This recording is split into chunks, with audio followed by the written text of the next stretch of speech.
Awesome. Ileana, can we let people in from the waiting room yet, or do you want to wait?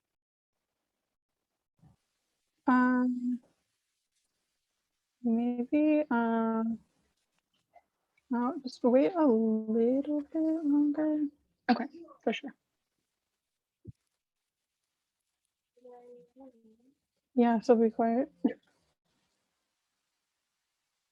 Oh, sorry. It's not gonna be full in the background.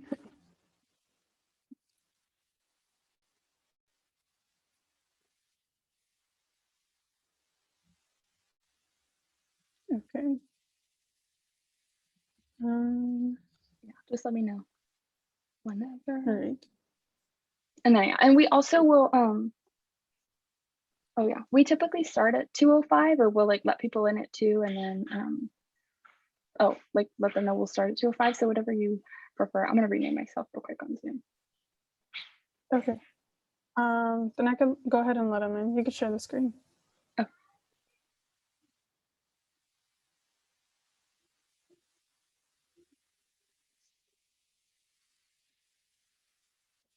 Great. And we're set.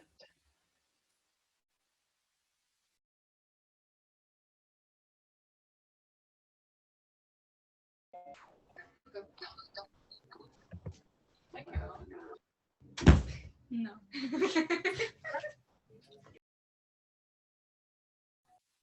All right. Hello, everyone. We are just going to be getting started at 2:05 while we get people into this event. Make sure there's no technical. Make sure there are no technical difficulties. Sorry about that.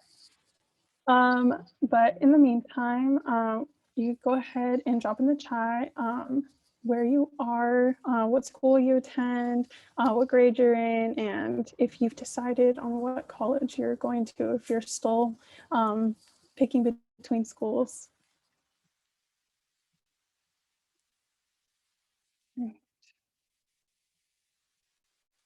Awesome. Thank you all so much for joining us. We'll be starting shortly. So just get situated, hang out. And if y'all have any preliminary questions, also feel free to drop them in the chat whenever, and we will definitely try to address those as soon as possible, or just save them all towards the end.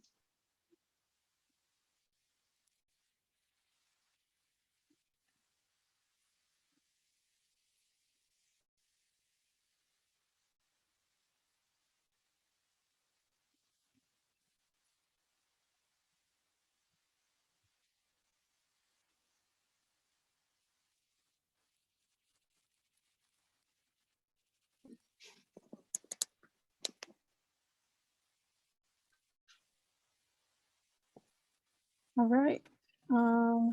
So it's 2:05 now, so we can go ahead and get started. It looks like a couple of people are joining us right now. Let me get this situated. Mute everyone. All right, awesome. Looks like we're dropping in the chat, everyone. Okay, we have some juniors in here. Okay, so you have some time, but some things that to keep in mind when you are picking your colleges for sure. But we could go ahead and get started. Did you want to start us off, Katia? Yeah, I was just gonna say too, it's nice to see we have juniors and people kind of starting that process early. But yeah, I can start. As y'all can see, this is the How to Pick a College and the Appeals Process webinar. It is being facilitated today by myself. My name is Katia, pronouns she, her, ella. I'm the Central Valley Scholars Events Coordinator, and being co-facilitated by Ileana Trejo, she, her, from First Gen Empower, also the events coordinator. So we're super excited to have you all here today. And before we get into the actual panelist questions, we'll go ahead and introduce each of our respective organizations a little bit and just give some background. I'll go ahead and start. So a little bit about Central Valley Scholars is that we are an official nonprofit as of, I believe, very, very recently. We've been around since the summer of 2019. Doing, we started with in-person summer workshops across the Central Valley that were all about college readiness and preparing for those applications.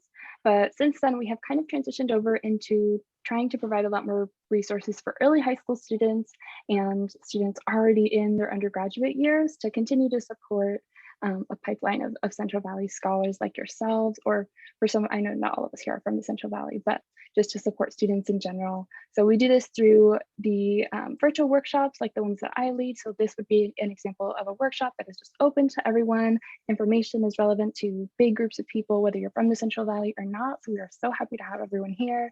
We also do femtorship programs, which are one-on-one programs that pair you up with a femtor, and they kind of hold your hand through the whole college applications process for a whole academic year.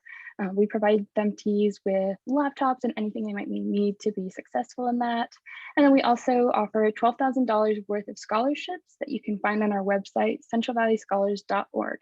They are all due around June 30th, so I highly recommend that y'all check them out. We have things ranging from the first LGBTQ scholarship in the Central Valley to Black student scholarships, disabled student scholarships, and many more. So definitely check them out. And don't forget to follow us on social media at centralvalleyscholars.org. Feel free to ask any questions in the chat as well. But I'm going to pass it on to Ileana to talk about first gen empowerment. Thank you. So we actually have about the same timeline that we started off. We actually recently got our 501c3 status as well about a month ago. So super excited for that we're officially in the correct status to be a nonprofit. But for First Gen Empower, we are targeting students in California and helping them figure out life after high school, whether if you're deciding to go to college or if you need any career readiness resources. And we make sure that students are able to have these resources either through our monthly workshops that we're hosting almost every week, and all the resources that we have on our website. So as you can see on the slide, you could go ahead and check out our organization at firstgenempower.com. Along with the workshops and all the resources that we have on our website, we also have an Empowered Scholars program where we basically go to a school that has counselor capacity problems, and we go ahead and train our students to be empowered leaders, empowered scholars, and help out their school with all the counselor capacity during the college application season. You can also follow us through our social media at First Gen Empower, where we also like to break down complex things about college and career readiness into nice, simple infographics for you. So yeah, that's a little bit about First Gen Empower. If you ever want to reach out to us with any questions about college or career, you can go ahead and find us on Instagram and go ahead and message us there, or you could also email us and be a little official on our students email, and that's students@firstgenempower.com.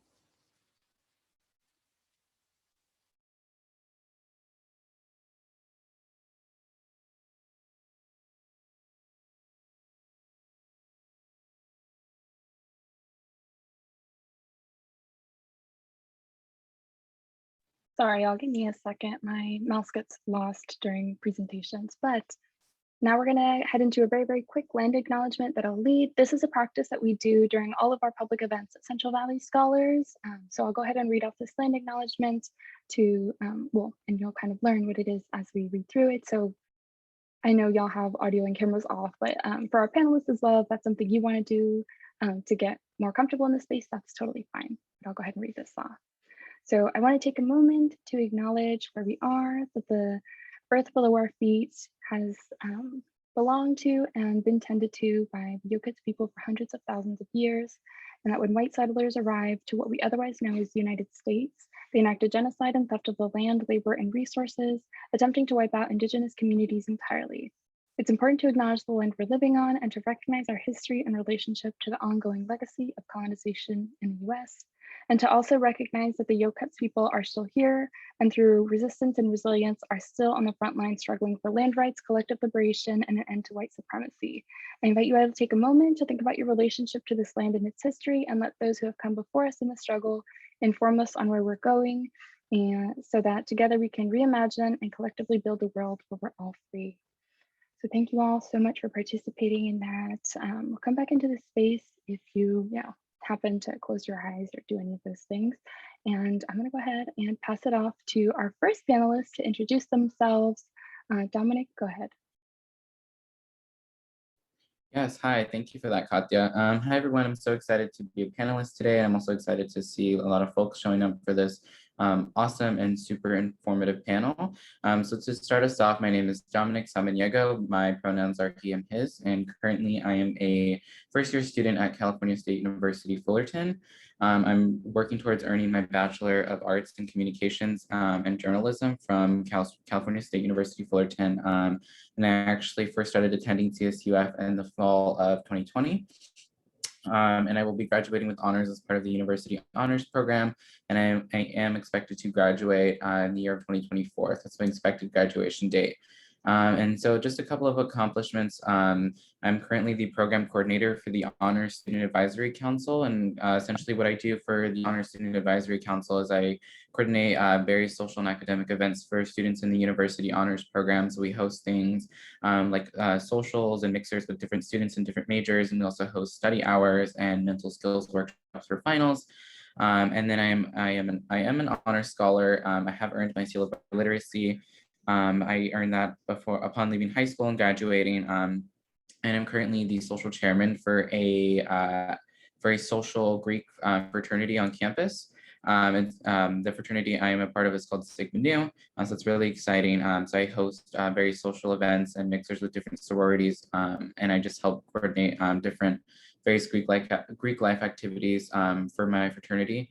And then I'm currently also partaking in a fellowship. So I'm the New Media Fellow for the Genders and Sexualities Alliance Network, which is a nonprofit organization dedicated to racial and gender justice. And what I do within this fellowship is I run a virtual program that's dedicated to uplifting trans and queer youth voices through social media and digital content. So we do various digital pieces and original content like blog posts, infographics, and little mini Instagram presentations. And then I'm also the events intern for Central Valley Scholars. So I consider that to be one of my biggest accomplishments. It's been amazing getting to work with this organization so far, and I am interning for Katya, so that's awesome. And then I have also published various blogs on social and gender justice issues. And I'm just really excited to be here with you all today. Awesome. Thank you so much, Dominic. So if y'all have questions specific for Dominic or any of our panelists as we go through, keep doing what you're doing and add them to the chat. Next up is Luciana. Go ahead. Hi, yeah, thank you. Also, that's really impressive, Dominic. I was like looking through your accomplishments and I was really amazed. But yeah, my name is Luciana Soria Robles. I'm also first year and I'm attending Harvard University. I'm still undeclared, but I'm kind of exploring both sociology and economics. And yeah, okay, so a few of my accomplishments, I thought this was really like interesting for you guys as like incoming freshmen or possibly younger. Most of these are scholarships. So I'm an Alex MBS, which is Most Valuable Student National Finalist. I'm also a Jack Kent Cooke College Scholar, a Thrive Scholar, HSF Youth Leadership Institute Live Your Dream Award, Questbridge College Prep Scholar, and I also have the Seal of Biliteracy. Just a quick summary, all of these were scholarships that I received last semester. Most of them, unfortunately, goes directly to the school, but that's one thing about scholarships. Some of them can either go directly to you, as in money you can spend in whatever you want. And then some of them obviously just go directly to the school and kind of gets taken out of your financial aid. But yeah, I mean, I can explain a little bit more about them afterwards, but that's just a little rundown. Awesome. Thank you so much, Luciana. And again, feel free to utilize the chat as questions come up. Our next speaker is Maria. Go ahead. Thank you, Katya. Hi, my name is Maria. My pronouns are she and hers. And I am a graduate from Merced College with an associate's degree in sociology. And I transferred to San Jose State, where I earned a bachelor's degree in behavioral science.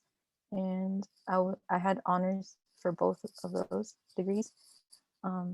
With San Jose State, I got the cum laude, and I am from Merced, California, or Merced County.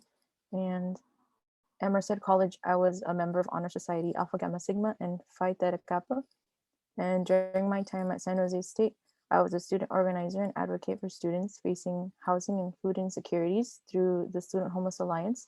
We were a student-led organization on campus, and our goal was to bring attention to the students who were facing housing and food insecurities on campus, and to try to get those resources from admin. And I am wanting to continue my education at a master's degree level so I can become a K-12 counselor in the Central Valley.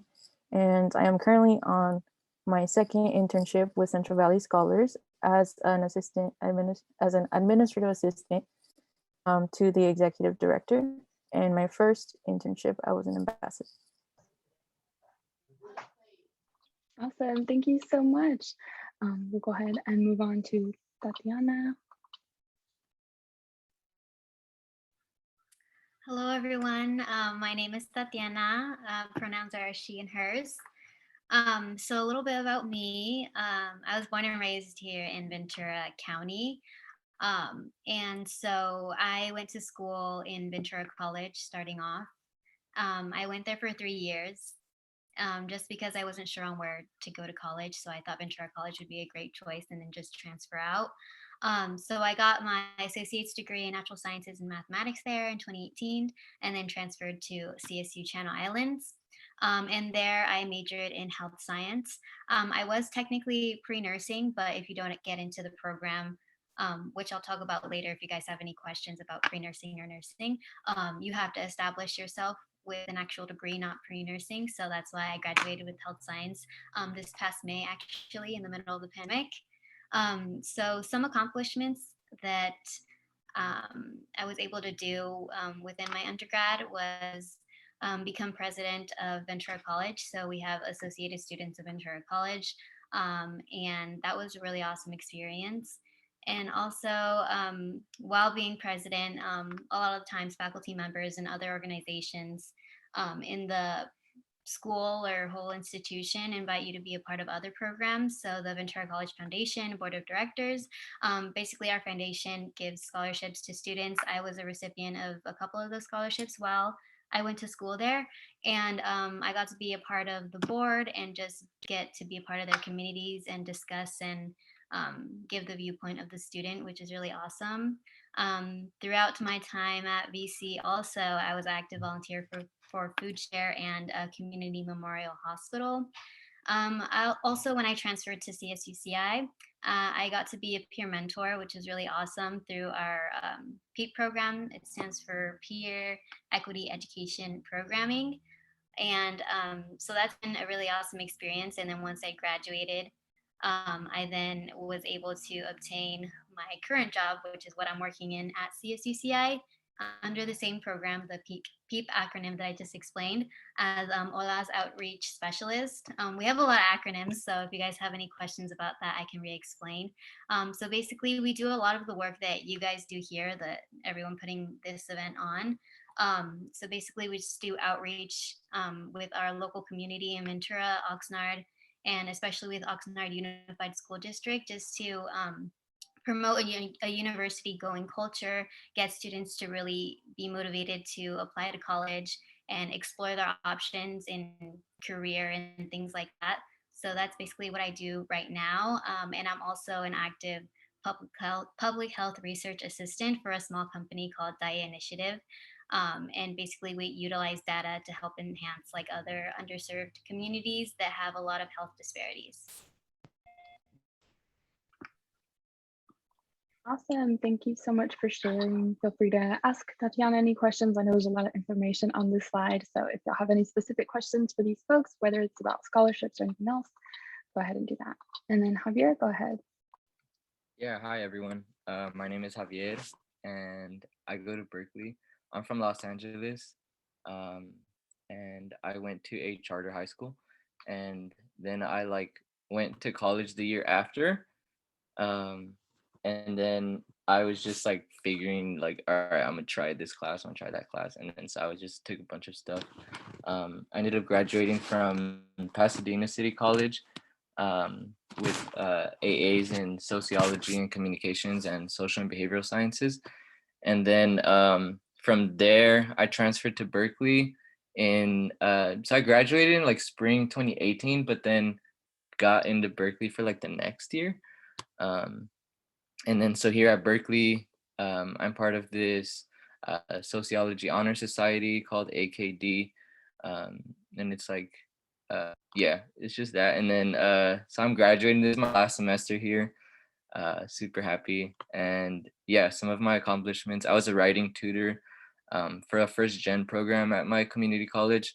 And it was a program of like 200 students. So I just help with academic essays.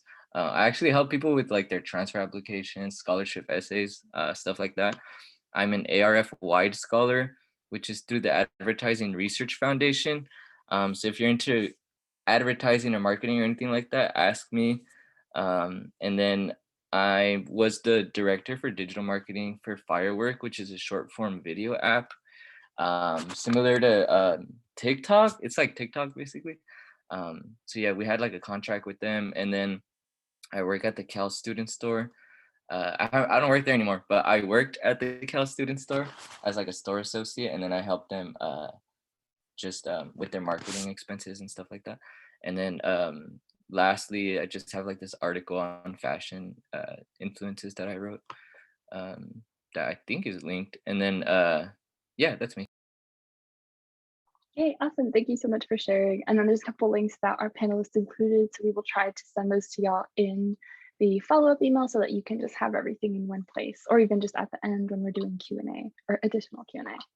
But with that being said, we're going to go ahead and go into our pre-made panel questions, and then we will get to yours that are all in the chat as soon as possible, or some of them might already be answered by the questions that we have come up with.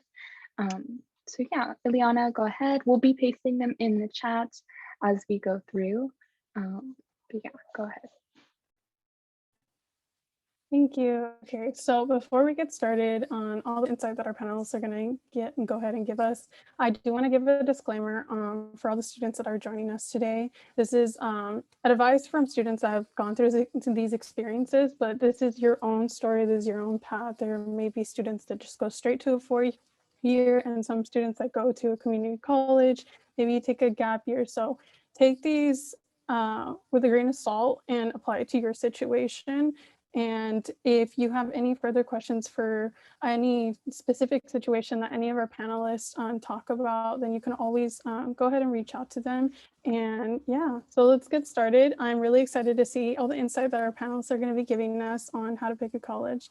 To first start off, I wanted to go through the factors of what makes you pick a certain college. So I want to first start off with Dominic, because this one is a little more pertaining to you. For the factors of family, what made you choose to live on campus? Was the question of, you know, living with your family or living off campus or on campus a thought that came to you when you were trying to figure out like what college you were going to go to? Yeah, no, thank you for the question. Definitely family was a big factor that played into my college decision process. Obviously with pandemic and COVID and everything, I didn't expect, you know, to have my first semester spent at home. But fortunately I got accepted into housing for the spring semester. So that's where I'm currently living at right now. And as far as like distance from my family went, ideally I wanted to not be super far from my family, but also not too close. And so and it was just a matter, at least for me, of like wanting to go out and experience new things and new opportunities, because I'm somebody that's just very open to change. And I feel that if I had gone to like a community college, or if I'd gone to Fresno State, for example, I'm from Fresno, so had I gone to like Fresno State University, or had I gone to like Fresno City College, I really would have felt like there would have been really essentially kind of just no new opportunities for me. Like I really wanted to explore new things, and luckily I have explored a lot of new things since moving over here to Cal State Fullerton. So and I do have a good relationship with my family, and it wasn't me wanting to get away from my family. It was mostly me just wanting to experience new things, living in a new environment, and because I believe that that's part of what helps us grow as people is, you know, leaving the bird's nest and going out and experience new things and new environments and new friends and whatnot. So yeah.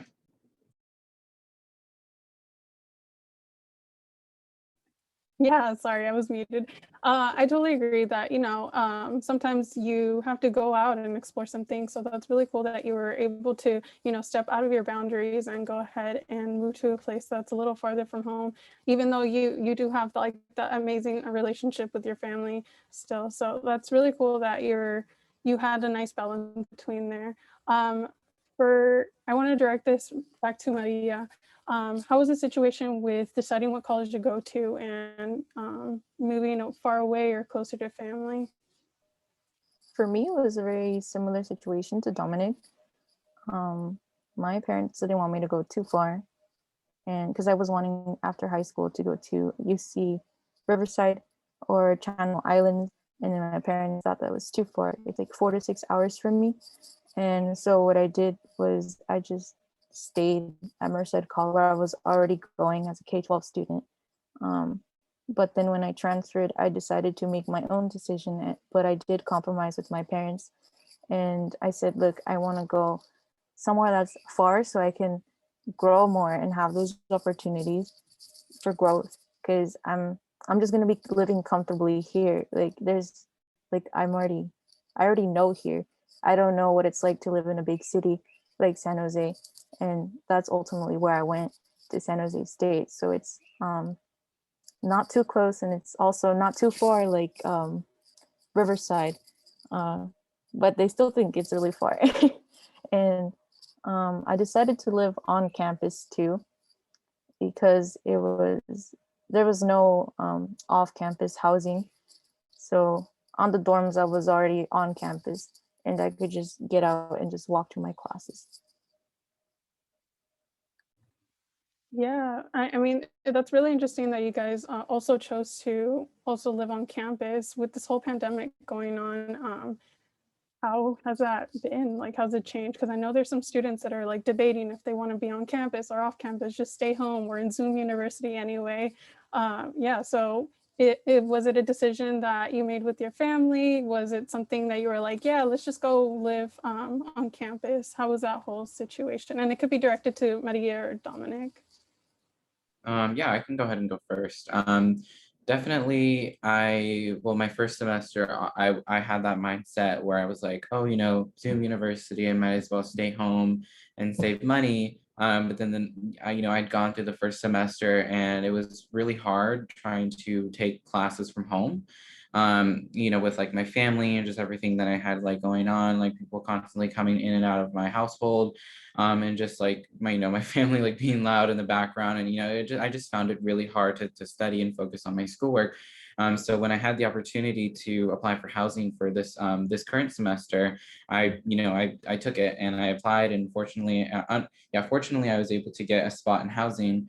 And obviously it's not it's not really ideal. Like I'm sure that there would be many events, like on campus events and things happening, if COVID wasn't here. So it's still definitely very restricted and limited. Like I know like we don't have any in-person events happening on campus right now, but there still are events that are happening on Zoom that are exclusive to like the housing community over here at CSUF. So I've been able to get access to those opportunities as well, which has been really nice. And it's also just been really nice to just make friends that live within my building, or make friends that live within other buildings, or that just live in the CSUF housing community as a whole. Yeah, like I said, obviously it's not very ideal with COVID and everything, because I'm sure that if COVID weren't around, I'd be making a lot more friends, and I'd be going to different events and whatnot. But fortunately, since being here on campus, I've made some really awesome events. I've been able to focus on my schoolwork a lot more. And I have also, well, since moving here as well, I've also been able to find an on-campus job. So that was awesome. Yeah, thank you so much for your insight on that. I know this is a new topic for many people, and this whole pandemic has definitely put like a curveball into our whole educational career.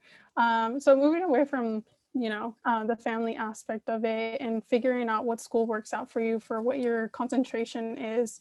How important for you was it to for your field of focus to be at the school that you were at, that it was number 1 or number 2 or the top 5 schools that offered your field of focus? Yeah, how did that work out in terms of, did you know that you wanted to go to this certain school based off what you were studying? And I'm going to direct this to Tatiana. Yeah, that's a great question because overall, I feel like there was a lot of factors in choosing what school would be best for me, especially being a transfer student. I felt like I spent all this time making sure I hit all the pinpoints to transfer to an institution, and then sometimes I would find out like, oh, I didn't meet the requirements for that certain school because it was maybe like a UC, and I had a counselor that was more lenient towards you should apply to CSU. But nonetheless, I feel like CSU was a great choice because I knew I wanted to be in the medical field. And there are a lot of UCs and CSUs and just private institutions too that I applied to that offer nursing programs, pre-health programs, and being like bio majors and things like that. And so I felt like CSU CI was the best choice because I feel like it is one of the newest schools actually in the CSU system, one of the most affordable, and they have a really good, reputable program for nursing as well as any other health science as well. So I felt like if I were to declare myself as bio health science, like I graduated with, or potentially nursing, I feel like it would really work out great in my favor just because it's affordable, it's close to me, and they have all the majors that I wanted to choose. So overall, that's kind of how I gained my interest towards that school. And even though I didn't become a nursing major, I applied, I didn't get in, but overall, I'm kind of glad I didn't because now that the interest of being a health science major at CSUCI, it broadened my eyes to so many more opportunities and career paths. So still going to strive for that program at CSUCI that I know I can obtain because being an alumni, I'm sure you get more points and things like that. It's still like a good opportunity. So I guess just looking at schools that you know is going to be a good fit for you, and even once you graduate, you can always go back for more opportunities, or you'll get a call back for positions and job opportunities. Like I graduated from CSUCI in May, but I'm still working at CSUCI now as a staff person, which I didn't think I would be able to do, but I did because you get involved with your campus. So that's a little bit about how I chose mine. Yeah, I mean, that's glad that you were able to like sort through a bunch of schools that had your field of focus. But I know that Luciana, you decided that you were going to be undeclared and you chose to go to the school that you were going to. How did that decision process go going in undeclared? Yeah, well, I think in the beginning, I I was really convinced I was going to concentrate in political science. So in the beginning, I was like, I believed that, whatever college I chose, that they had a really strong political science program. I thought that was like the most important part. And as you know, like Harvard is like really known for this. So I think that's why like for a while it was so far up in my list. But as like the deadline came, I realized that I had so many other interests. I really enjoy neuroscience and like psychology. I also really enjoyed economics in like my high school class. Um, so in the end, like what became actually important to me was that the college I chose was strong in all of these aspects and not in just one. So like I said, I really do enjoy government and economics, but I was also really interested in like a little bit of STEM and like neuroscience. And I guess personally for me, since Harvard offers cross registration with MIT, which essentially just means that I can take courses at MIT as well, this was kind of like my best option. I, and how has it changed over time? Well, like as I said in the beginning, I was convinced I was going to be this political science major. And now that's not even really like in my radar anymore. And I think like the main reason for that is because government is such a popular concentration, which unfortunately means that you will not get as much one-on-one support. And personally for me, this is really important because I really want to get to know my professors better, my advisors, and kind of receive more support in that way, networking and like for jobs in the future, etc. Which is why like now I'm looking into a smaller concentration like sociology or possibly even more like niche ones in the future. So yeah, like I do want to point that out that this is like a pretty big factor in a lot of colleges, especially the really big ones. So if you are someone like me that prefers to have like a closer bond with your advisors, that might be something to look into. Yeah, and I like that you express the fact that you are still trying to explore like where you actually want to have like your concentration on. And I feel like that's something that high school students, or at least when I was in high school, I didn't know that we had the flexibility to move around. A lot of college students are changing their majors, and it's something that is pretty common. I wanted to direct this to Javier. In your first years in community college, you were trying to figure out like what your concentration was going to be. How did that process of trying to figure that out went? Yeah, it was hard. I went, so I graduated 2014 from high school, and I didn't start college till 2015. I was working and stuff, and then I was like, I knew I was gonna go to college, and I had like applied out of high school, and then I just didn't feel like the right jump at the time. Like I was like, damn, like I don't know what I'm gonna do. How am I gonna commit to this school and then like just jump in this? Like, nah, I'm not ready. So I waited, and then I felt like that was right. And then so I went in and I took like, it was like intro to Canvas. It was like showing me how to use Canvas, like check your courses and stuff. And that was the only class I took for a semester. And then the next semester, that's when I started taking like math and like things like that. And I was kind of just like following iGetsy, which is like, I don't know if they still use iGetsy, but it's just like the form for like the transfer classes you need in order to like transfer. Yeah, and then so I was kind of just following that, and I was just checking in with the same counselor from that class, the Canvas class. She happened to be a counselor, so I just got comfortable with her and kind of just, all right, like what should I do next? What should I do next? And like I would take, Berkeley's minimum is 13 units, and at my college it was 12. And so I would take like a few like important classes, and then I'd take one where like, okay, this seems like sick, so I'm gonna like take this piano class, like I'm gonna take this tennis class, I'm gonna take this, like I took like some cool stuff. And I thought that was just like what helped me like sort of shape what I want to do, because I don't know, I felt like I get see, wait, what are you all saying? Yeah, I did it in 3 years. I didn't do it in 2 years, honestly. But that's also because I took like acting, and I took like drawing and stuff like that. So I would say like my professors and like just the material in the classes, in my sociology classes, were like the most relatable. And that's just like topics that I found super interesting because I started as a business major. And then I took social classes, and then I just thought they were like cool. And I guess like choosing is super hard, but I feel like if you just jump into a class, and then you're just gonna know if like you like it or not. And like me and math, like I can't with math, so like I knew I was gonna go that way. So that sort of helped me narrow it down. And yeah. Awesome. Thank you so much for sharing. Ileana will post the next question in the chat, but this one is for everyone, and it's just, what drew you to this campus? What was it, the culture, the programming, the field focus? We've talked about how important it is that your college offer, opportunities, and obviously your majors or minors. But sometimes, academics isn't everything, and you want to find community outside of the classroom. So what was it about your respective campus cultures that really drew you there, that really kind of made you fall in love, or, build up your school spirit? And this is for everyone, so y'all can popcorn, or I can call on y'all, and we'll try to keep it sort of brief, or maybe your like top thing that drew you to campus. I'll pass it off to Tatiana, who shows up first for me.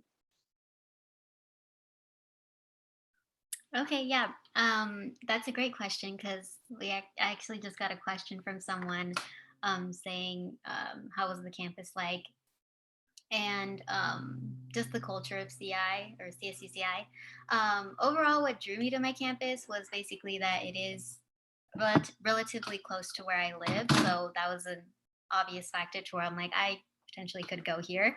It had my major, so that was another factor. But also overall, my parents were very much like, regardless if they have your major or it's the most affordable, I want you to be happy and know that you can see yourself being a part of that community, not just go there just because. So me visiting that campus so often and it being so close, it was really easy to pick up, like, I guess the vibe and meet new people. And my sister went there as well before me. That's her in this picture. She went there before me. So just having that insight with her and being on the campus more often than other people would was really helpful because overall I felt like CI was a very small environment. Someone did actually submit like a private message saying, were you worried about it being too small? And in the beginning I was like, this kind of feels maybe like another community college, not different from VC, because VC is actually, I think, almost the same size as CI besides all the nature around it. So it was very similar but very different because I feel like for CSUCI, there's so many more clubs and orgs. So it's not big in, I guess, square feet, but it's big in the people that are involved. It's big in the number of programs and opportunities that you can be involved with. So I was kind of really comfortable it being so small for me. And everyone, you kind of see people more often as opposed to other schools where my brother goes to Cal Poly. He says, I don't think I'd be able to see the same person twice, which is kind of like a bigger school. So I kind of wanted the more smaller, intimate feel. So I feel like that's what really drew me to the campus and made me feel a lot comfortable.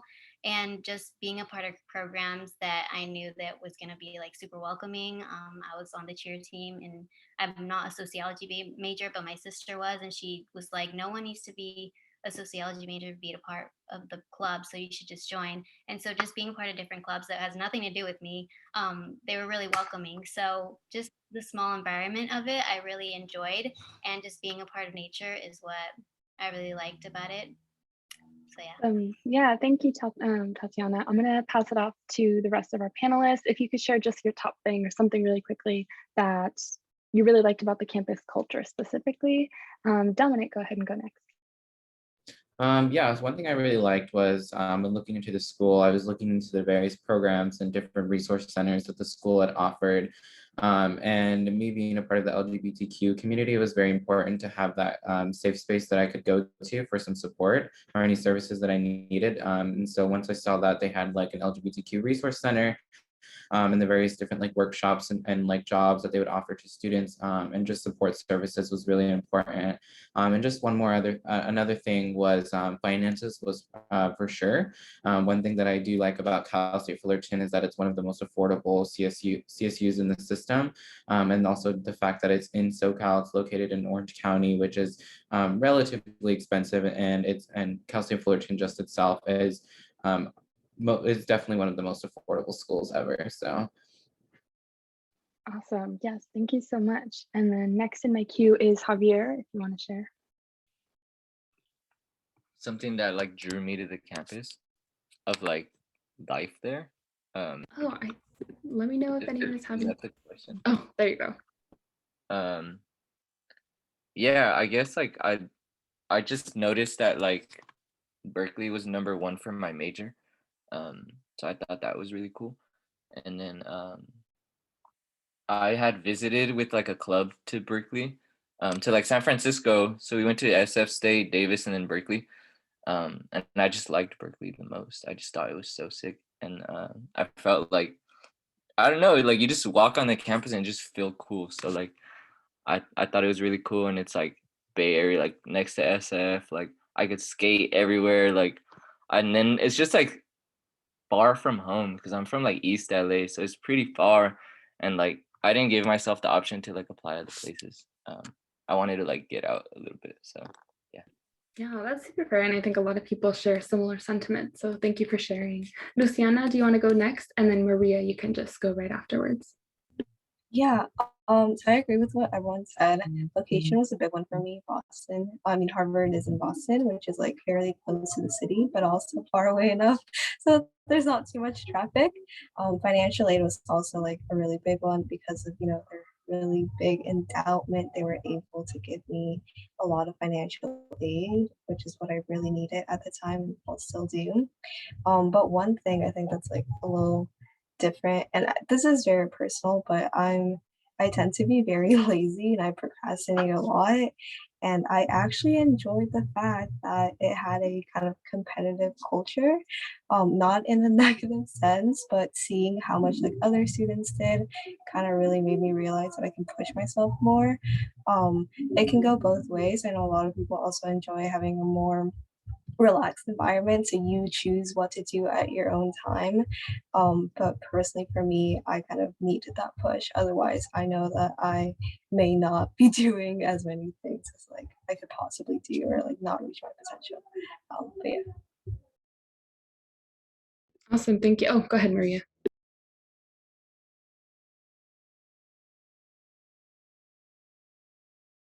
Oh, is everyone able to hear Maria? Let us know in the chat. Okay, perfect. I don't know why I wasn't able to. Go ahead, keep sharing.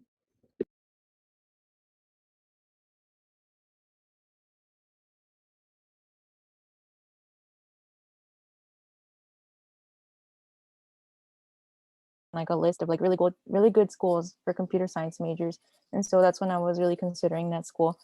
And then I actually had the opportunity to go to the Bay Area and to visit like different schools over there, like San Jose State, Berkeley, Stanford, and San Francisco State.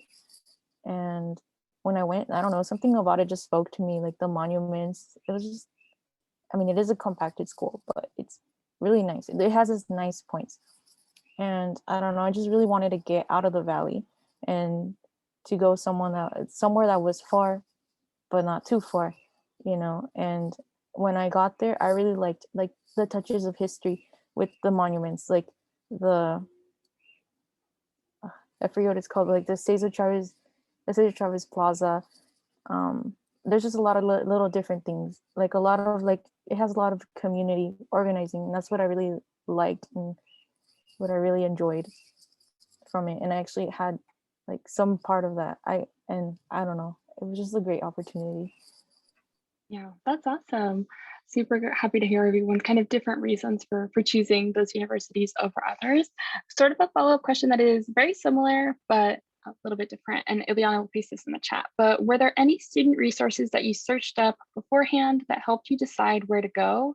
Or which ones did you find helpful once you arrived? So does the institution offer things like EOP or affinity groups that meet your personal needs? So for undocumented student centers, EOP, other large communities of your identity, let us know any like specific examples. It's obvious that you are all very much involved on campus, but what was maybe the first organization that you joined or the first resource that you took advantage of upon arriving to campus? And everyone can share for this one as well, just like your top resource that you've taken advantage of. I'll start off with, we'll just start from the top again. Tatiana, go ahead. Yeah, the first resource that I got in contact with was Trio. I don't know if I'm sure there's trios in other campuses, but it's through the student support services, and basically through Trio you can apply if you're anywhere from first gen, you have a physical or learning disability, anything of that nature, I believe, or you're recommended to the program. They just help with on-site counselors. You can meet with your counselor almost any time of the week if they're available. They have really fun programs and fun events to be a part of. Sometimes they have even a little space, if your campus allows, to you hang out and meet other Trio students. So I was really happy that I got to be a part of that. Awesome, thank you. Maria, I know you just went, but you show up next on my screen. Go ahead and share. So one of the top resources that I used on campus was the food pantry, which I know that on all CSUs there is a food pantry, or that they have to have like student support, like services like that. And I highly encourage you all, like if you are in need of food insecurities or even housing insecurities, to reach out to student affairs, I believe, or admin, or whoever is in charge of that on campus. And like there's no shame in it. Like as a first generation student, like we don't have money for that. Like it's expensive, the tuition is expensive. So yeah, there's no shame in going and getting the assistance. That's what the assistance is there for. And it's free. They claim it as free, you know, but it's a part of our tuition. That's what we pay for. Yes, that is a super good point, Maria. Take advantage of all of these things, not just because it'll, make your campus experience better, but because you are already paying for them through your tuition. So it's, again, and no shame. So definitely take as many of those things as you can because you've already paid for them. But next up on my queue is Javier. Yeah, I was gonna say Trio as well too. The food pantry is really good. But I'll say a different one. I at Berkeley we have like, well, I'm sure they probably have them in other places, like departmental newsletters. I don't know what to call them, but like your department sends out like newsletters like so much. Like mine sends out like 3 a week. And if you actually read it, like they got some good stuff in there, and like they give us scholarships, internship opportunities, and like just things like that. And that's how I got my last scholarship that I got, was through an email that I got from the social department that was like, hey, check out this like scholarship, and I just applied through there. So like I think like that has really helped me. But yeah, I just gotta be patient and like read them, because sometimes I just see them and it's like newsletter 3.1 and I'm just like, damn, another one. Like, but yeah, I think definitely check in with like major advisors and your department and what they send you. Super useful. Yeah, that is a super good point. And even just clubs or other groups that you join will most likely always have newsletters that very similar information, scholarships, research, internships, whatever it is. So definitely tune into those and learn which ones you can get the most resources from. But Luciana, go ahead and go next. Yeah, so similar to Maria, I think I use financial aid office the most. I call them a lot just to see like how it worked and like for future years, and if I had to like do work study, which is basically just like working, I guess, like in the college, but a different one. Although there's no like actual first gen low income center at Harvard, there are several programs, and a lot of like the coordinators and presidents of like those programs, they're alumni, so they really helped me find other like internships, programs, even just like classes that were interesting to them and that helped them find like their major. They often just like give you advice and help you out. That's how I got the internship I have for this summer. So yeah, they're really helpful, and they also like understand you. There's not that many people that are first gen low income, so having someone that kind of relates to you is also really nice. But yeah, reach out to alumni; they're really amazing. Awesome. Thank you so much for sharing. I believe, Dominic, you're the only one who hasn't gone for this question, so go ahead, and then I'll pass it back to Ileana afterwards for questions specific to transfers. Awesome, thank you, Katia. Yeah, so one program in particular that really met my needs here at Cal State Fullerton was the Educational Opportunity Program. That was something that was really big to me when I was applying to colleges and applying to the different EOP programs.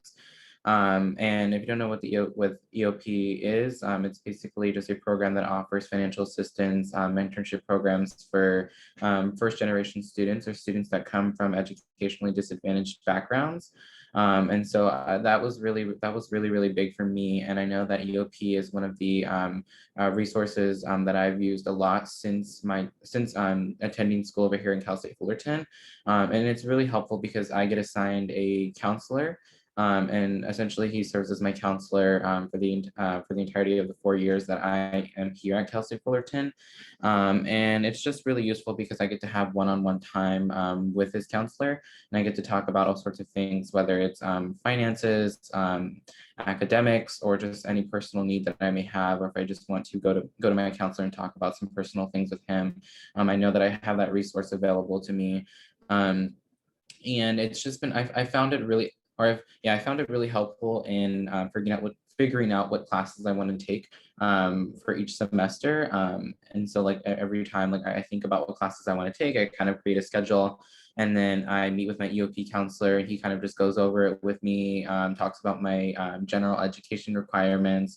We also talk about things pertaining to my major specific classes and whatnot.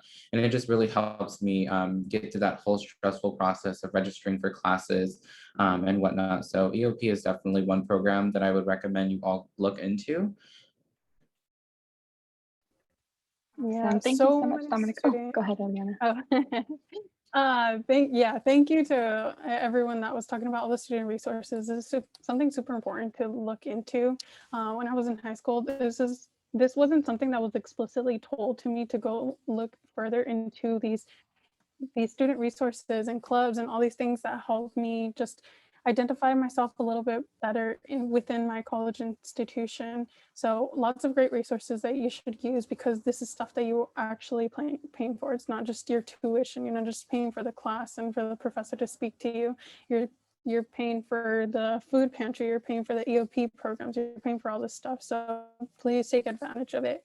Javier had mentioned something about a transfer center, and that's another great resource to have, because you are moving from one institution to the next, and it might be a complete switch, whether it's that you're moving from a semester system to a quarter system. Someone had mentioned it really quickly. I believe everyone here is still in the semester system, so I don't think anyone can maybe speak on it, but from what we've heard, it is quite a different switch. So if you can speak to someone that is in the quarter system, I would really recommend it, because it is pretty fast paced. But moving on to the transfer questions, we have about 3 panelists that are transfer students, and I just wanted to go ahead and direct that back to Dominic. I know you just spoke, but you took some AP classes in high school. How did that go, going from AP to, you took some AP classes and it went towards your GE. Before we go into the transfer questions, how did that go from like getting it to be college credits? Yeah, so I took advanced placement classes and courses in high school. And it was actually easy. Through the College Board website, I was able to go through and send my transcript of scores to my institution of choice. I believe it costs like maybe $10. There is a fee to send your transcript over to these to whatever educational institution that you want to send them to, but it's not too expensive. But I did take these classes, I took the AP exams, and then when you log onto the College Board website to check out your AP scores, the College Board website where you have your SAT scores and whatnot, like the same place you would go to check your AP scores, and then there would be like an option to send your AP scores to an educational institution. And so really, as soon as I had done that, it transferred over to what my school has. It's called like a Titan degree audit, and it kind of just tracks which classes you've already taken, which general education requirements you've already satisfied and you've already fulfilled. So as soon as my school received my transcript of AP scores from all the AP classes that I passed, it went ahead and applied that towards the credit and certain GE categories that I'm supposed to fulfill in order to graduate in 4 years. So yeah, that's how that process worked out for me. So if whatever school that you're thinking of attending, they should have something like an audit to help track which classes you've already taken, which credits you've already received, in which GE areas. Yeah, thank you for breaking that down. Another thing that I would like to add, because I also as well took some AP courses, and I'm a transfer student as well. I took AP courses, and I feel like these classes like really get you set and ready for transitioning to your college courses. It's very it's a pretty swift switch, and it felt like it made me very prepared for the college courses that I was going to take. So if you're able to take the test and get that college credit, that's amazing. And then also you'll have the transferable skills to switch to your college courses as well. For our transfer students, were there any resources that you used in your community college that helped you transition from your community college to the CSU system or to the UC system? And I'm going to go ahead and direct this to Javier.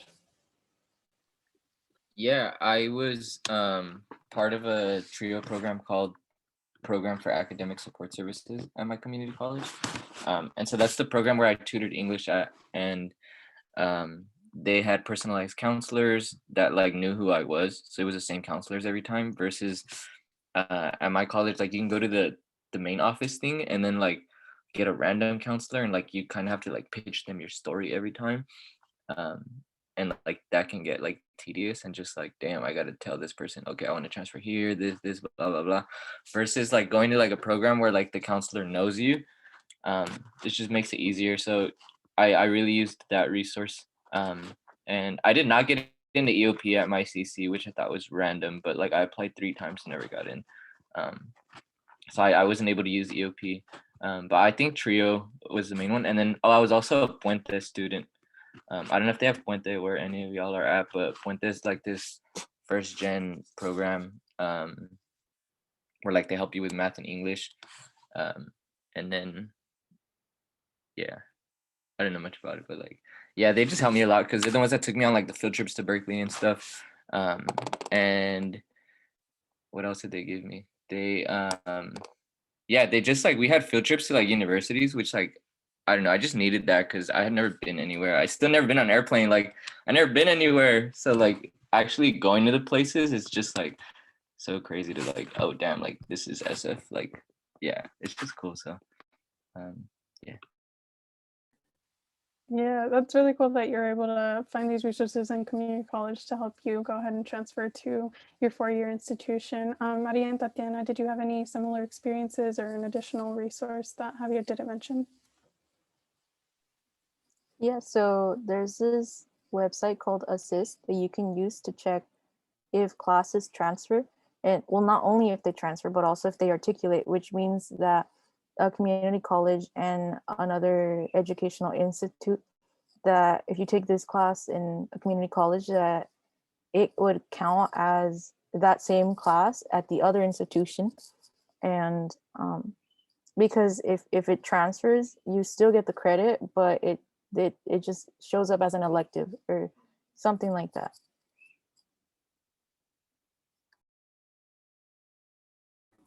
Yeah, that's such an important tool because you might be taking classes that are not transferable. So it's super important for you to check that your community college classes are able to go ahead and transfer and get credit to your 4-year university.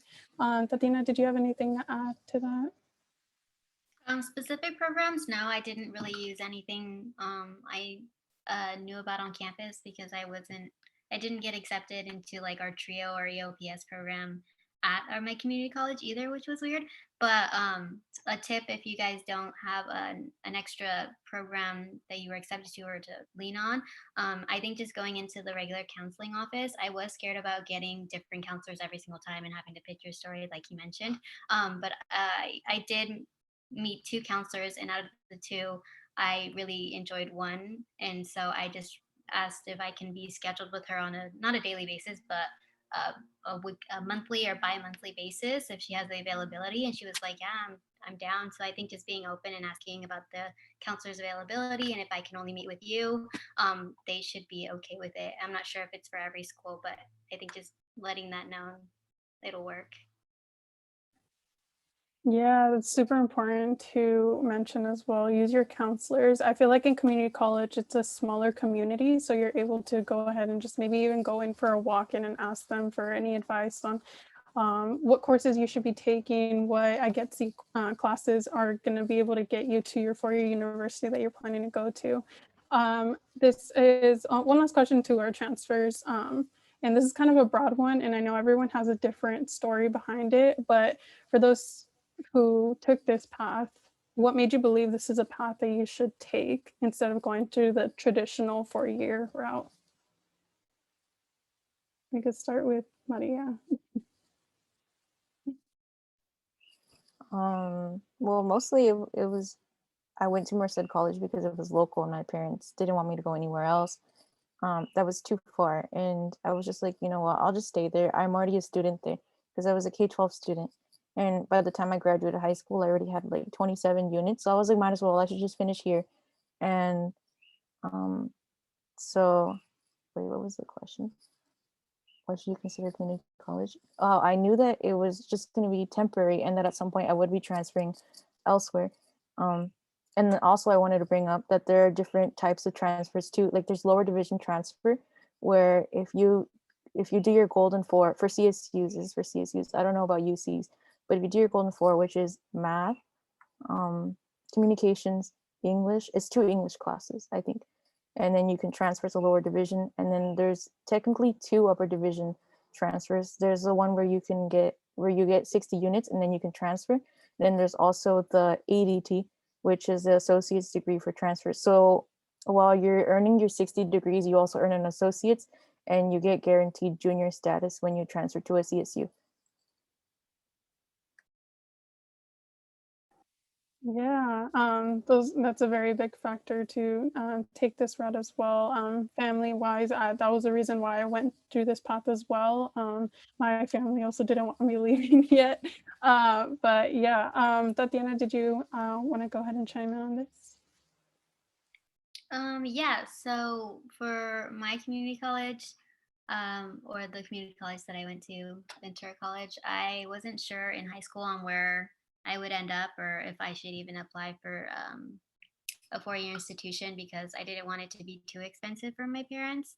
And I didn't know exactly what I wanted to do. So hence why I ended up at community college. But it was a great experience. So overall, just kind of like if you're undeclared, being a transfer student or going to CC can open up so many opportunities that I feel like are a lot different from 4-year institutions. So that's why I chose it. Yes, being undeclared, not knowing where you want to go, but you know you want to go to college.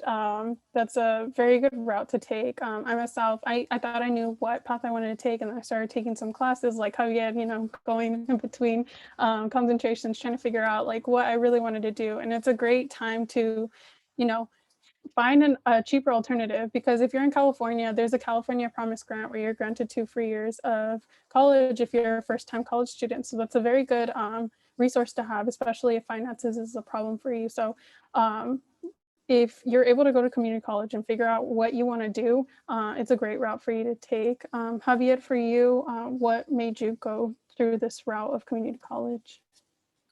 I just didn't know what to do. Like, I had a job after high school, and like it was okay. Like, I don't know, like money or whatever. Like, it's cool. And then I just got like annoyed. I just got like so just bored of it, and like I just didn't want to do that. And I didn't like my boss or anything, so I just went to college. And then yeah, I just took stuff that was like on iGetsy, and then yeah, I just like took classes and then just like tried. And then I don't know, I felt like I was kind of figuring it out the whole time. Like I feel like I'm still figuring it out. Like I was like, okay, I'm gonna just take this class and then like I'll be good. And then like, okay, the next semester I'll be like, okay, I'm gonna just take these classes and then I'll be good. Versus like overwhelming myself with like, damn, I need like 32 classes to like get out of here. Like for me, that's overwhelming. So I like take it like steps, and then that's how I kind of do it. But I don't know, I also just used community college as like my time to like mess up and like do stuff. I just thought of it like high school part 2, and I like was like, now I can actually choose what I want to take those. So like I just took other stuff other than like fully academic, just because like I don't know, I felt like I had time and like I felt good, so I was like, okay, I'm gonna take like just random stuff. So I took like those classes, and I feel like I don't know, I feel like going to those made my other ones easier, because like I don't like math. And then I remember I took acting that same semester. I took statistics. I got a C in that class, so hard. And I remember just like leaving that class, but then like going to my next one was just so cool. So like I feel like finding that balance, like what works right for you, and like I don't know if you journal or like do anything, like just do it, because you just go to class and like just do your work, man. Nah, it's not gonna work, or it doesn't work for me. So yeah, I feel like that. I don't know if that makes any sense, but yeah. Yeah, thank you for sharing. And then Ileana, let me know if you want to add something. Awesome. I can move on to the next Yeah. question. Oh, go ahead, go ahead. I mean, everything that the transfer students added are very valid reasonings on why community colleges path to take. If anyone is wondering about the California Promise Grant, you could always message me about it, ask me any questions of how that experience went. And yeah, we could go ahead and move on to the next section. Awesome. Yes. And Ileana brings up a really good point. I know there's a lot of language that we use or acronyms or names of things that people might not be familiar with. So if there is something we don't, like I get C or whatever, like as things come up and aren't sure what it is, let us know and we're happy to put definitions in the chat or even link you to resources, which might be needed for this next question or this next kind of section, because it can be very confusing for folks and cause a lot of anxiety. So feel free to, keep putting questions in the chat, and to all of our panelists, keep, adding all of your input into the chat as well. But for this first go around, I'm going to direct the question to Tatiana, and it's about financial aid. So what financial aid did you receive? What financial programs, grants, loans, scholarships, work study loans, what did you receive? What did your kind of package look like overall? And yeah, just share whatever you'd like, and kind of what, if there's certain types of aid that are better than others in your experience. Yeah, overall, from what I can remember, because I believe I did end up using all of my five years or 500% of my financial aid that you're able to get while undergrad. So that's including CSU time, CC time community college or the CSU. And I started using or applying for financial aid in community college, and basically all the money that I was granted covered all the costs of my community college experience, including the 1 year for, like you mentioned, the California Promise Grant through our foundation program. The first year was free. The last 2 was covered by my financial aid package. I don't remember exactly the range of what I received, but I remember it was the Pell Grant, a lot of other titled money that is in there, but none of it was loans or anything that I would have to pay back, or I'm sure they were offered within the package. So I think just being aware of the language or literacy that's involved in your financial aid package is really important, because if you don't know what like a loan is or things that you have to pay back, it can be really easy just to click like, oh yeah, except there's money, but sometimes you'll have to find out later that you have to pay that back in some way. I didn't receive work study, but that was fine because the financial aid that I did receive did cover all my costs. And on top of that, I did apply for scholarships, which is another really cool resource that you guys should definitely look into. Even if you feel like it's so far-fetched, they're asking for so much information, it's really good to just go ahead and look into it, see if you are able to meet all the requirements, and just send in your application. And I was able to get 2 scholarships from my community college, which helped me to cover expenses when applying to my CSU. And then while I was at a CSU, I received the last 2 years of my financial aid package. So that covered the last 2 years. And then I paid just a little bit out of pocket, but then again, I had the scholarship money. So I graduated my undergrad debt free. So just making sure you apply for FAFSA, apply for scholarships, and all of that, you guys should be good if you're eligible. Awesome. Thank you so much, Tatiana. And we brought up a lot of different types of aid were brought up, and some of them were talked a little bit more about in the chat, but things like the Pell Grant, the Cal Grant, and like FAFSA are all institutional things that are kind of tied together. So not everything requires a whole separate application. Something else that can be daunting is those institutional and outside scholarships. Definitely look into institutional scholarships. That's where you'll find, what you'll find in the newsletters that you get from your campus. Look into those.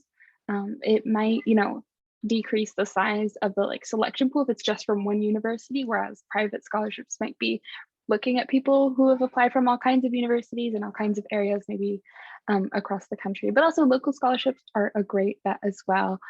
So look into all of those things and just reuse your essays, your letters of recommendation, keep them kind of open-ended so that you can constantly be reusing them, and you don't have to start from scratch every time, because if you do, it might be a little bit too much. But yeah, let me check the chat. Okay, awesome. And so if anyone has questions about a specific type of financial aid, or if you would like to learn more, you can always visit our websites as well. We have a lot of existing resources for documented students as well as undocumented students on where you can go to find aid, specifically kind of in California, but also, you know, what it might look like if you're looking to go out of state. So I recommend that y'all check those out. But let me check the chat, make sure there's no question about financial aid. Okay, perfect. So for our next question, I'm going to go ahead and pass it off to Tatiana first to talk about the waitlist experience. So what advice do you have for students who are waitlisted? How did you, just any advice overall that you have for those folks? Yeah, I didn't apply to a large amount of colleges, I believe about 3 or 4, and a couple were private and then the other 2 were CSUs. And so I was waitlisted for a couple, and I think just on waitlisting, it's kind of more about time and just waiting to see if you're actually going to be accepted or not. But also, you could be on the wait list for a long time. You're unsure if you actually got accepted because they're waiting on certain documentation. So I think just going down a checklist, making sure they have your transcripts, they have your application, of course, and any other things that they're waiting on, like sometimes your financial aid package or you're filling financial aid, that could be a factor. And I believe I reached out to one of the institutions saying like, I hear a lot of people getting already accepted to the school or knowing if they're off the wait list and mine still says this. What am I missing? And then they ended up saying that they didn't receive one of my electronic transcripts. So I think just making sure and emailing the right people or calling the right people. Like, don't get afraid to get on the phone, because I used to be afraid of that, but just calling the actual office and saying, this is my name, this is my potential student number, can you please check? They'll be like, oh yeah, give me 1 minute. And then they'll be like, you're missing this. So I think just making sure that you get all your ducks in order when you're waiting to see if you're off the wait list or not. Awesome, thank you so much. And if any students who are in here right now are waitlisted or have any more specific questions, again, feel free to message Tatiana or any of us individually as well, and we can try to support you in whatever way is needed. But we also want to talk a little bit about the appeals process, and Javier has firsthand experience with this. So Javier, this question is for you. How does the appeals process work, and when should it be used? So like, what has been your experience with it, but also for students who aren't really familiar, don't know where to start. What is it to begin with? What steps you need to take, and how was it for you? How did it go? Yeah. Okay. So I applied to Berkeley, and like some other schools. And what's your big tip? Try to avoid a student bookstore. Yeah. Oh, and also on like financial aid, if any of you are applying to like UCs in specific, and if you're a California resident or an AB 540 student, and your family makes less than $80,000 annually, and you apply to FAFSA, and you get into one of these UCs, like you're automatically a blue and gold student. So like you don't pay your tuition, and most of your fees should be covered, if not all your fees. So yeah, and then so I applied to Berkeley, and I remember when decisions came out, and like transfers are like the last ones to hear back, and I remember like I knew like my sister went to community college too, and she was going with me because I went, and then she was like, she's older than me, so she was like, oh, like junior's going, like how am I not going to go? So she went, and she got at Berkeley, and I didn't. And I was like, damn, I was just bummed out, and I was like, ah, snap, like, yeah, I didn't get in, And then so I just went to my counselor, and they're like, oh, like just appeal it. And I was like, oh, like bet, like I don't know anything what that means. And then like I remember I came back like a week later, and I was like, hey, I don't know how to appeal. And then he didn't know how to do it either. And then we called the Berkeley campus, and they're like, yeah, actually you go to like where you got denied letter thing, and then like scroll to the bottom at like the frequently asked questions, and then if you click that link, then it's like what you can do with your decisions or something. And then like one of them was like appeal my application. And then they gave me 300 words to just say anything that like I wanted to say. And you can either expand on something that you've already talked about in your application or that's already reflected in your application.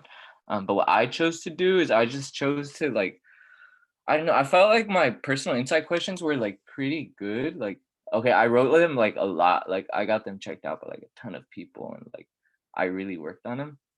But I don't know, I felt like I was still not super like personal, I guess. And I felt like that's what I don't know, I felt like I was talking about myself and my personal insight questions, which you're supposed to, but like not emotionally. And so that's what I did with my appeal letter. And so I just wrote what friendship means to me. And I wrote like what it like feels like to like lose friends and then just like to feel like a moment in like somebody's life. Um and then yeah, I wrote that. And then I heard back probably like legit like the week of graduation at my CC. Um I heard back like really late, probably like end of May. Which is like really late compared to everyone else. I had SIR to a different school and I had got into that school. And I was like, it was funny because I was gonna go there with my best friend, and we had already like signed up for dorms and everything, and then I just got this email, and I was like eating like carne asada fries, and like it was just cool because like I just like got the email and then I saw like the confetti that Berkeley gives you, and I was just like, what? Like they got me like, and it's crazy because I don't know, they strongly discourage you at Berkeley from doing it. And like people probably don't even do it, but like it's free to do it. And like you have more time to update your application. So like why wouldn't you do it? If you really want to go there, I strongly suggest to appeal. Give it a shot and like I hope you get in. Yeah. Hey, Yeah, awesome. you should. Oh, If I didn't touch on anything, let me know. Yeah, you should totally, like, if you feel passionate, like you want to go to the school and you really want to be a part of that community and you feel passionate that you will be a great part of that community, you should try to appeal the process. And if you have any additional questions or any guiding advice that you might need and during the appeals process, it's something that you should definitely like reach out and let us know. But yeah, I'm just gonna go ahead and wrap it up with this last question. Anyone can take this and you go ahead and give like your Yoda advice. What advice would you give to any students that are deciding what college to go to right now? To like, we've talked about so many factors right now and we have to figure out like where this path is going. So what's your like end all advice to any students deciding right now? Yeah, I can go ahead and start us off. Just make sure that you consider all of the factors that we've talked about today. I know most students just want to go to a school based off of its status. They're like the school's super elite, super competitive, and they don't really take into account like financial aid or the culture or anything like that. So just really make sure that you're taking into account the different aspects of the school. And I also know that some students just go to a particular school because they really like the campus and they really like the way that it looks. I mean, yeah, you may like the way the campus looks, but are you really going to be happy with like the academics and types of services that the school offers? So just make sure that you're really knowledgeable when making your decision, and that you're pretty well you're pretty well rounded enough to come to a decision. Because ultimately, once you commit, like, I mean, not saying that you're stuck there forever, but like it is a huge decision. So just make sure you take into account finances, culture, the campus, and academics, and everything like that, and make sure you're not just basing your decision off of how popular a school is, or how many applicants a school gets, or how competitive you feel like you need to be.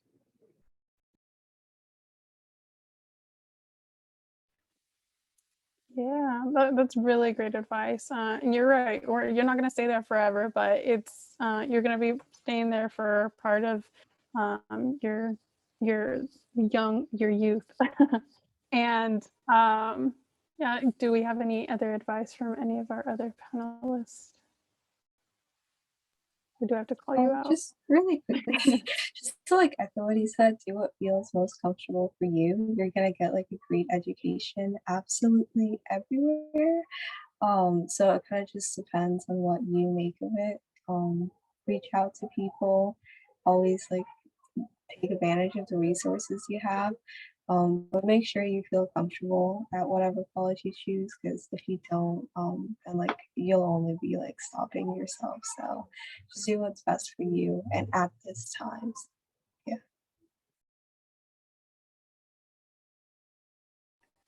I would say the same. Just I'll keep it short and sweet. If it feels right, I'd say just go for it. Run with it. If you see yourself there, it's probably going to be a good choice. If you feel like they meet all of your needs, then there's the obvious answer. And once you get there, I think just being involved as much as you're able to could really maximize your experience as a student.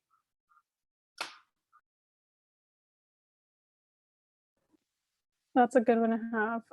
If you see yourself there, then it's probably a good decision. It's good that you feel like you're a part of that community. You're not forcing yourself into a community that maybe your parents perceive you to be, or that society perceives you to go ahead and take. Like I was given that advice to go to the school with the highest, like the biggest, like prestigious title, but that school was not for me, and I didn't want to go there because it didn't feel right. So, very good advice, Tatiana.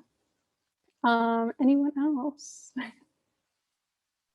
I would say that it's important to know and understand your capacity, because we all have capacities. Like they in community college, they told us, oh, take 15 units to graduate, so you can transfer in 4 years and complete it in 2 years. Like to stress you into finishing it in 2 years, but everyone has a different path. Like maybe it'll take you 1 year to finish or 4 years to finish at community college. Like there's no pathway. I mean, everyone has their own pathway. There's no like one pathway that is right. And it's just important, to consider that we're all different, and that we all have like different barriers that can influence how long it's going to take for us.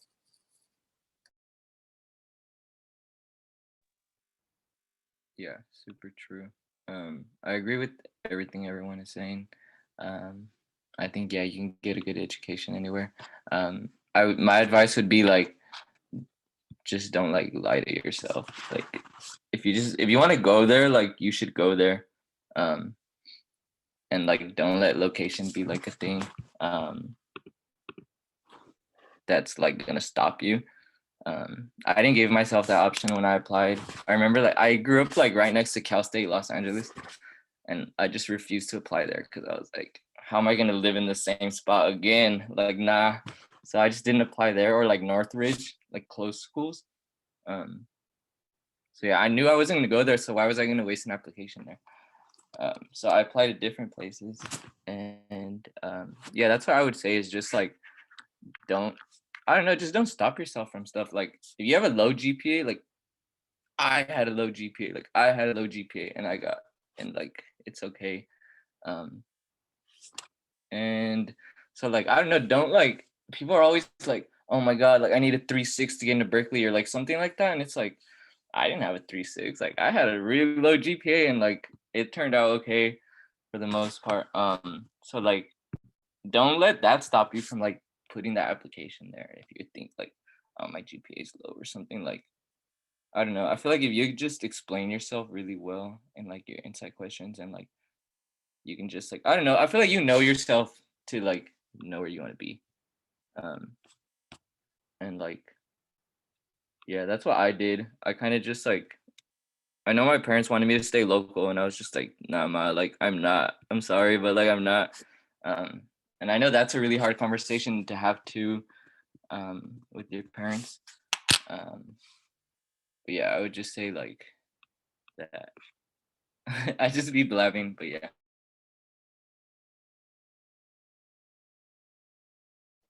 Did any of our other panelists want to go? I sort of lost track of who has or hasn't gone, and I know some of us have participated in the chat too. Okay, interrupt me if someone else wants to go. But it is 2:31, and we want to be respectful of everyone's time, but we can, for our panelists, also want to be respectful of your time. So hop off if you need to, if you have other things going on today. We can maybe stay in a little bit longer. And yeah, thank you all so much for being here. We will be sending a follow-up email very, very shortly after this, or sometime this week once the recording is up on our website and we have all of that for y'all to access. We'll probably include a for sure link to an evaluation survey so that we can get all of your input on what other resources you would like to see from either FTE or Central Valley Scholars or both. But check out our websites and our social medias for what already exists, and you'll be able to re-watch this panel as well. Thank you to all of our panelists and attendees. Again, leave if you need to, but we do have a couple questions from earlier in the chat that I think I can answer. Someone asked if there was still scholarships available for juniors, and if there are still scholarships. That is for sure true. I think a lot of times people think, yes, thank you for dropping the contact at Central Valley Scholars email in there, Maria. If y'all have questions after this, definitely make sure to let us know via email, us, or First Gen Empower. But yes, for that person who asked, there are definitely a lot of scholarship opportunities for juniors, and you don't have to be a senior to apply to scholarships, or even as a junior, you can start compiling lists of those.